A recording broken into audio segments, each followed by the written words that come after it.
I've got Monty here. Much of our work is actually making people aware of what Border Collies are like. Just hoping that people would try to home them and keep them instead of just giving them away and leaving them on the street. What's up, beautiful people, and welcome back to the channel. Before we get into this, please make sure you subscribe. If you're new here, my name is Izzy and I'm a journalist, and I make videos here on YouTube where I visit different animal shelters. I speak to them about the work they do, but also raising awareness on different topics and issues, and speaking about the challenges that they face day to day. I also speak to different charities and organisations about how they help animals change people's lives. This can be from hearing dogs to guide dogs to animal assisted therapy. So without further ado, I hope you enjoy this, and let's find out where we are off to today. So today I'm off to the Border Collie Trust in Rugley in Staffordshire. Now, clue is in the name, they rescue Border Collies and Border Collie crosses across the UK, and they've found homes for up to 400 to 500 of them. But I really wanted to speak to them today to find out a little bit more about the sort of misconceptions when it comes to the breed in particular, things that people might not know and I might not know myself. I did have a Border Collie growing up when I was very young. Don't remember her too well as I was very young, but it'll be interesting to find out a little bit more about the breed and sort of the challenges that they face day to day as a dog rescue for this specific breed. I've never actually visited a dog rescue before that focuses on one breed in particular, so it'll be really interesting to find out a little bit more about all of that. So let's head to Rugley in Staffordshire to see the Border Collies. Lots of Border Collies. If you like Border Collies, you're going to like this video.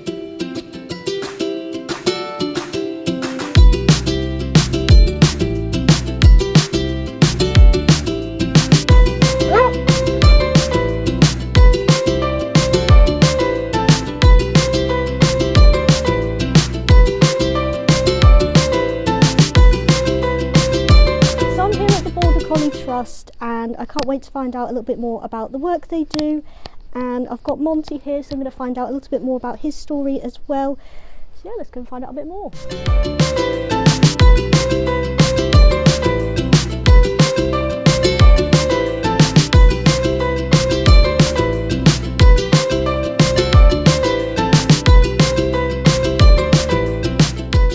The story about how the Border Collie Trust all began. Okay, so it started back in the 1970s with a lady called Hazel Monk, who had a particular love of collies. And it was around the time in the 1970s there was an outbreak of foot and mouth, which affected lots of farms and farmers. And suddenly there were lots of dogs, collies, needing help. Hazel had a particular affinity with collies. So she began helping to find homes for collies, and it just grew from there. So over the next 20 years, it grew considerably. The trust came about because they felt they needed to have charitable status to help in lots of different areas with fundraising and awareness, and to give the work some credence. And so in '96, the trust became a registered charity. And then began a process of fundraising to get enough money to buy a rescue centre or to build a rescue centre. That was always the dream, but they thought it was going to take a long time. However, thanks to a very generous benefactor, they suddenly found themselves in 1997 with an amount of money to buy where we are now, which was an old boarding kennels which had come up for sale. So in 1997, the trust began its work here. The kennels were very old, needed a lot of work, and over the next 10-15 years there was a lot of things changed with new kennels and areas and all this sort of stuff. And really it's just carried on from there. We used to rescue and rehome about 400 to 500 collies a year. It has changed since the pandemic due to lots of different reasons. So now it's in the region of 300 to 400 a year, still a good amount. But like lots of rescues, what we are seeing in this last few years is a lot more requests for help with dogs, and a slightly lower uptake in people adopting. And I think that's for lots of different reasons. It may be that so many people did adopt over the pandemic that there's no longer the homes there. But I do think the cost of living's having an effect. Vets fees in particular over the last few years have grown astronomically, so people are concerned about that. And all of that is making like a perfect storm, if you like. We're also seeing lots more dogs with behavioural issues and medical issues. So all rescues are being faced with more requests for help for dogs that are difficult to home, with a smaller amount of people prepared to adopt, and people who often don't want to take on a dog with behavioural or medical problems.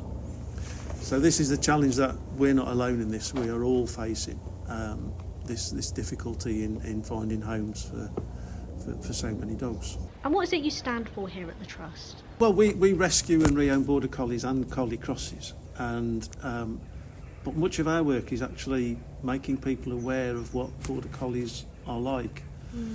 There's a bit of a popular misconception that Border Collies need lots of exercise because they're rounding sheep up. But the problem with that is that in a working environment, collies are not rounding sheep up every day, and they're certainly not doing it for hours at a time. So the working collie gets lots of time to chill out, to do nothing, to relax, and has a very strict routine. Collies are being asked to deal now with domestic situations, with people, with changing routines, with different circumstances, with noisy households. And so for lots of collies, they struggle with this. So we spend a lot of time speaking to people on the phone who've got a collie, who've got problems with, and trying to make them see a collie's life from a different perspective. A lovely lady called Sue Kinchin, who's been a big supporter of the Trust, recently wrote a book called You and Your Border Collie, which outlines a lot of these points in much more detail than I've made. And that's been very popular with people to help them, just to understand their collie a bit better. People often ring us, as I say, with problems and asking for advice, how they can cure their dog, how they can help their dog. And often what we spend time doing is talking to the person and giving them advice on how they can best manage it rather than cure it. Because many of the problems are genetic and are steeped in genetic history throughout the breed. And we need a better understanding of why that individual collie behaves like that, because they are also individual. And I know you've touched on a few already, but what other sort of topics and issues do you feel like need more awareness when it comes to Border Collies in particular? People do need to understand the individuality of the breed when they're adopting. And again, there's this idea that we adopt a dog as a pup, therefore we won't have problems, and we know what we've done because we've had X number of dogs before, and so we can socialise it and do all we need to do, and then we'll end up with a perfect dog that everybody else has got. In reality, of course, that isn't what happens. And unfortunately, many people adopt a dog as a pup and they try to do all the right things. Sometimes they unwittingly do the wrong things, thinking they're doing the right things. And we need to understand the individual needs of each particular dog. And that's very hard when you've got a pup who will, over the next 12, 18 months, change dramatically in emotional, hormonal, mental, physical changes that will affect how the dog will become at the end of it. And people sometimes don't quite understand the work that's involved. So yeah, have a collie by all means. They are fantastic dogs. I'm on my 5th one as an owner, all been so different, but you learn from every one, and they do become a big part of the family. But they're not the easiest of breeds. But then I don't think any breed is particularly easy. So we all need to be aware of what we're taking on.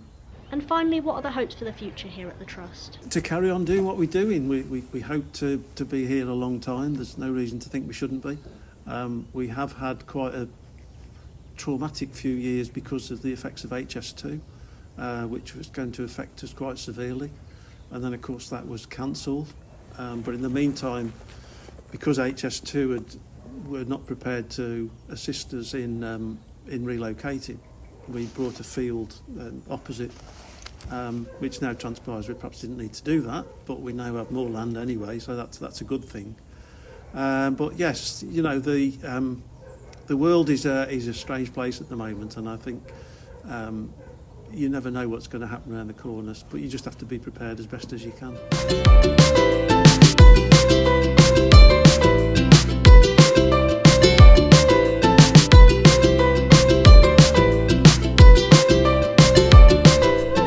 Here. I've got Monty.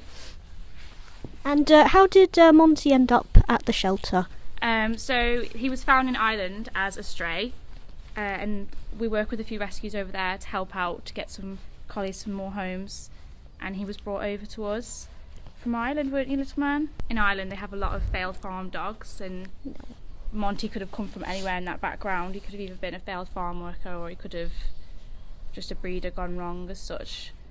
But it's just hoping that people would try to home them instead of, or keep them instead of just giving them away and leaving them on the street. But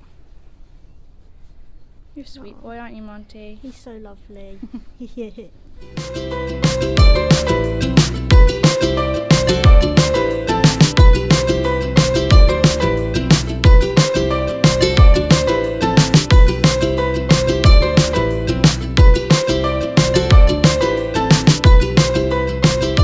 So much to the Border Collie Trust for speaking to me today. It was really interesting to find out a little bit more about the breed in particular, as well as the shelter as a whole. If you want me to try and go to any more shelters that focus on a particular breed, then do let me know, as I'm sure there's plenty more, and I will be visiting some other really interesting shelters very soon.